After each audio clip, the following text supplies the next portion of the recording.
Je m'appelle Johnny Vianney Bissakonou.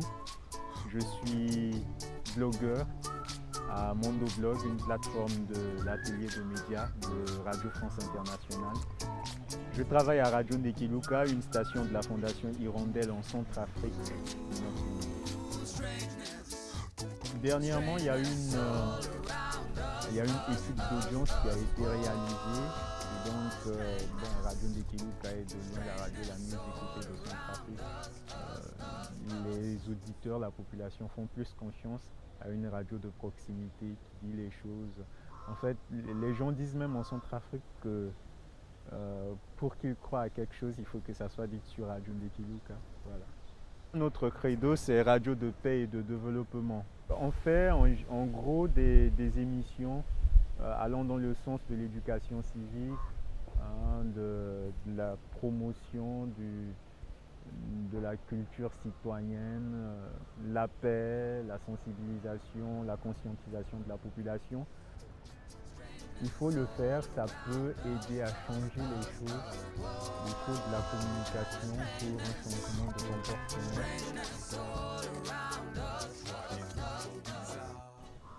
Alors c'est très difficile d'exercer le métier de journaliste en Centrafrique dans les contextes, dans les situations que tout le monde connaît aujourd'hui, avec les intimidations, les menaces. Voilà, on veut toujours être caressé dans le sens des poils, Je parle là des gouvernants. Et donc déjà sous l'ancien président Bozizé, c'était très difficile. On nous taxait avec RFI, donc Radio Ndekeluka RFI, de radio de mensonges. On nous traitait à tort de Radio Mille Collines. Bien au contraire, c'était la radio nationale, vu que sur la radio nationale, on proférait des menaces en l'endroit de certaines communautés qui constituent la population centrafricaine.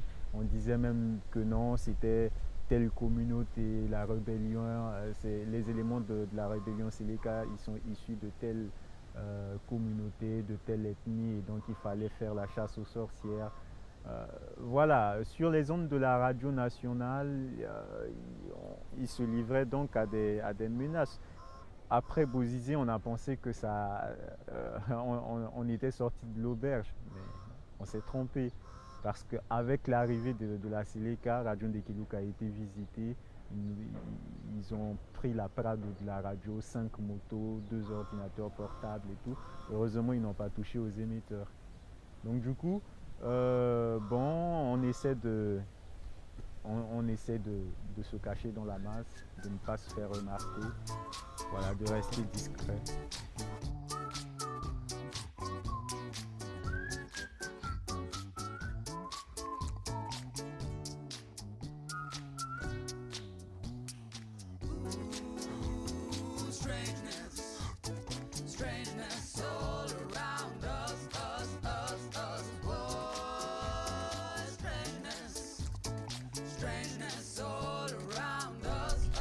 On est à Dakar. Est-ce qu'on est dans un studio d'enregistrement? Ça, il va nous le dire.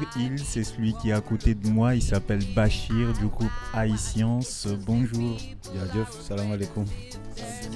Ça va, tranquille. Alors, est-ce qu'on est là dans un studio d'enregistrement? Non, pour l'instant, c'est une salle de répète. Une salle de répète en plein air, comme tu vois. C'est cool pour notre groupe iScience parce qu'on prépare la tournée Sénégal. Donc, on répète ici, à la maison. Le groupe iScience, vous faites du rap, du slam, du reggae? Ouais, on mélange un peu tout ça. Ouais. On fait un peu, c'est world music. Alors nous, on est là dans le cadre du projet Mondo Blog de RFI. Et donc je réalise justement un reportage sur le mouvement Y'en a marre, M23. Ce mouvement de contestation qui a eu lieu à l'époque où Maître Abdoulaye Wade, étant au pouvoir, avait l'ambition de modifier la constitution et tout. Et donc il y a des voix qui se sont levées, et parmi ces voix, il y avait justement des rappeurs, des slameurs, des musiciens. Vous avez connu ce mouvement, vous l'avez vu grandir, vous y avez participé. Parlez-nous un peu de tout ça. Bah ouais, parce que ce mouvement, il a été initié par la jeunesse, par les rappeurs, surtout par les rappeurs. Les autres musiciens, là, ici, ils n'ont pas trop ces préoccupations-là. Donc c'est les rappeurs, c'est vraiment les jeunes qui se sont levés. Il y en a qui se sont fait taper dessus, comme Simon, comme Gaston. Il y a eu beaucoup d'échauffourées. Mais il n'y a pas eu tant de bordel que ça. Hein. Il n'y a pas eu tant de bordel comme on entendait ailleurs en France ou ailleurs. Mais il y a eu quand même des mouvements assez chauds dans certaines branches de Dakar. Et effectivement, c'est les rappeurs, les slammers qui ont pris conscience. En fait, moi, je pense que c'est ça le plus important, c'est la prise de conscience qu'il y a eu. Même si ça n'a rien changé, parce que ça n'a rien changé. Donc, c'est une façon de nous dire que finalement, vous avez l'impression que tout cela est au finish un échec, quoi. Non, pas un échec, parce que c'est... comme je t'ai dit, les jeunes, ils ont pris conscience. Donc maintenant, il y a les choses qui changent. C'est pas au niveau de l'État, c'est pas les politiques qui peuvent changer l'Afrique, c'est pas les politiques qui peuvent changer notre manière de penser. C'est nous dans nous, c'est à partir de nous que ça commence. Et là, il y a une prise de conscience, donc les gens commencent à changer d'état d'esprit. Comment justement passer ce message de conscientisation, comment vous êtes arrivé pendant cette époque-là à mobiliser la population, à mobiliser les Sénégalais à cette cause, à cette prise de conscience? C'est en organisant des concerts, des conférences de presse? Comment vous avez procédé? En fait, c'est surtout ces gens-là, donc le mouvement Y'en a marre, Simon et Malal et tout ça, c'est eux qui ont fait des sons. Ils ont commencé par faire des sons, des conférences, des concerts. Ouais, ils ont bougé, c'est comme ça. Nous, on est plus resté dans le côté, parce que nous, on a toujours été un peu dans cet état d'esprit, dans les sons. C'est dans les sons qu'on passe nos messages. Mais eux, ils ont beaucoup plus bougé physiquement et c'est ça qui a donné le punch à ce mouvement. Plus que chanter, les musiciens, justement, ont un rôle à jouer, une grande responsabilité, c'est lui de faire le premier pas et les autres, ils vont suivre, c'est ce que vous voulez dire. Moi, je dis que nous, on est les ministres des gens en bas.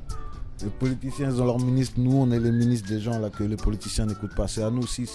Moi, je dis toujours que si Dieu te donne l'opportunité de te mettre devant 1000 personnes et qui t'écoutent, il faut dire des choses intelligentes, sinon ça ne sert à rien.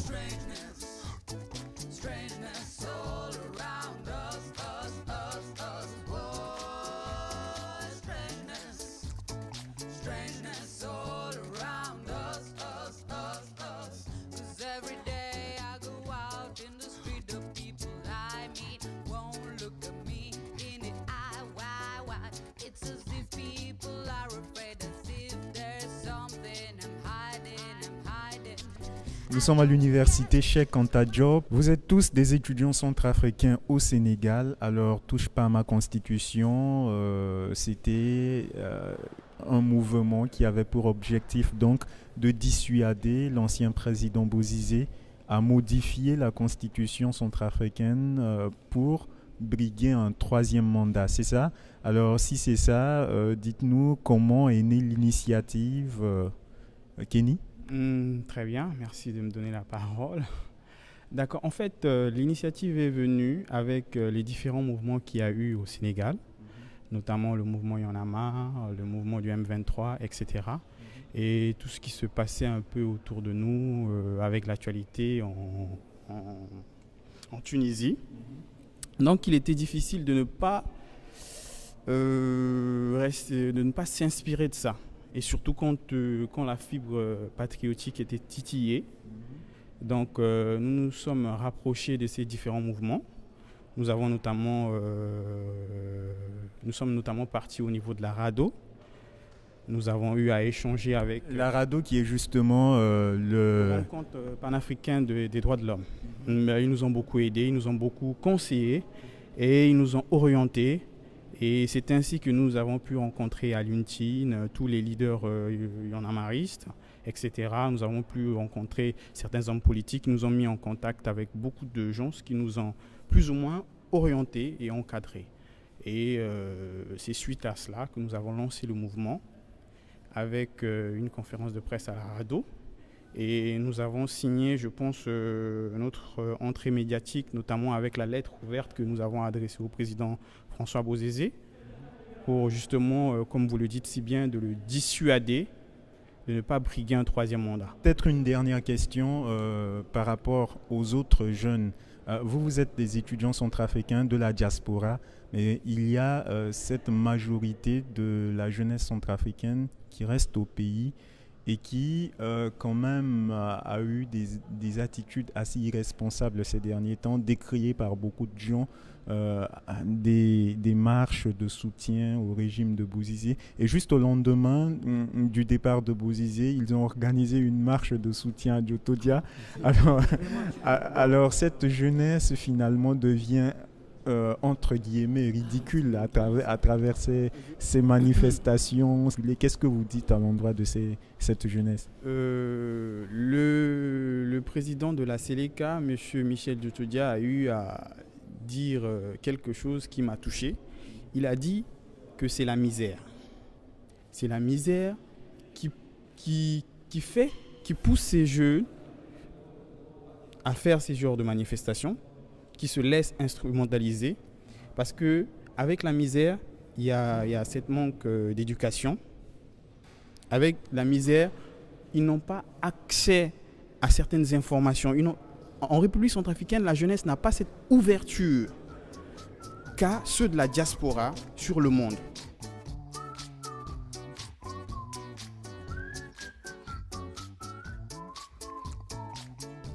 Alors la situation reste très tendue en Centrafrique en ce moment et à mon départ il y avait toujours des coups de feu. On écoutait tout le temps des détonations, des tirs sporadiques à longueur de journée, même pendant la nuit. Tout le long de la nuit c'était des tirs, des mitraillettes qu'on écoute. Et donc les pillages continuent, les braquages. Donc il suffisait que l'on dise aux éléments de Séléka que voilà, telle personne est friquée, telle personne a de l'argent, a un véhicule, ou bien telle personne travaillait avec le gouvernement Bozizé pour que cette personne reçoive la visite de Séléka la nuit et se fait correctement braquer. Donc voilà, c'était très difficile et je ne pensais même pas que j'allais pouvoir venir. Jusqu'à 24 heures avant mon départ, je ne pensais pas pouvoir prendre de vol. Déjà, l'immigration, le service de l'immigration était pillé totalement.